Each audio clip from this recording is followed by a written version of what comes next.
જય માતાજી ફ્રેન્ડ, આપણે આવી જઈએ કેસંબા ગામમાં અને જયેશભાઈ દૂધ ભરાવા આવ્યા.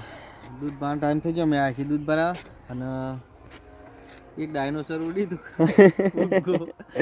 અને યાર અમને મોબાઈલ ચાલુ કરતા કરતા આગળ જતો રહ્યો. અત્યારે તો દેખાતું એ નહીં પણ બહુ વધારે જતું રહ્યું. આમ એટલી સ્પીડમાં જતો અને બીજા જંગલમાં જવાનું, બીજા ગ્રહ ઉપર જવાનું, એટલી સ્પીડમાં ગાય ઘા ઉડતું હતું જે કે હાલ ભરેલો હતો. અને ડાયનાસોર એવું મોટું હતું કે અમને તો એવું લાગતું હતું કે જાણે ઓરિજિનલ ડાયનાસોર હોય એવું લાગતું હતું. એવડું પૂગો લાયા તો હતી બધા, પણ કેવું જબરજસ્ત નતું જતું.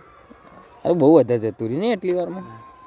કેટલા વાગે વાગવામાં તો 6 સાડા 6 થઈ જાય. ના 6 ને 6 દૂધનો ટાઈમ થઈ દૂધનો ટાઈમ થઈ ગયો. તો ગાઈસ કેવી રહી તમારી ઉત્તરાયણ? કોમેન્ટ કરજો અને વિડીયો ગમે તો લાઈક કરજો, શેર કરજો.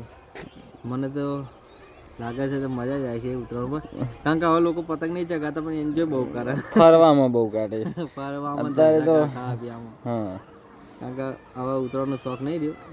સિટીઓમાં થતી હોય, ગામમાં તો મોટાભાગે બંધ થઈ ગયું અને બીજા કોઈ અમુક સામાજિક પ્રોબ્લેમ હતો એ બંધ હોય. કશો વાંધો નહીં મિત્રો, એન્જોય કરો, જલસા કરો. જય માતાજી.